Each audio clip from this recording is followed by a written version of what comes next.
Hello বন্ধুরা, আশা করি তোমরা সবাই খুব খুব খুব ভালো আছো। এই প্রথম সকালটা শুরু করলাম সুন্দর গাছগুলোতে জল দিয়ে। কারণ আমি প্রায় দিন আমার দিন শুরু করি গাছে জল দিয়ে। তারপর ফ্রেশ ট্রেশ হয়ে ব্রেকফাস্ট করে আমি বসে পড়লাম আমার কলেজের কিছু কাজ নিয়ে, কপি চেকিং নিয়ে।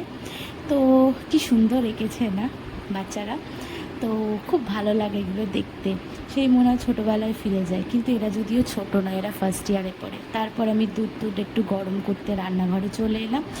এরপর হচ্ছে দুধটা আমি জাল দেওয়ার পরে একটা পার্সেল আসে। তো এরপরে সেই পার্সেলটা থেকে দেখো কি বের হয়, এই দেখো কি সুন্দর একটা ওভেন। দেখো কি বের হয়, এই দেখো কি সুন্দর একটা ওভেন। ঠাকুরের খাবার, ঠাকুরের রান্না করব বলে এই ওভেনটা কেনা হয়েছে।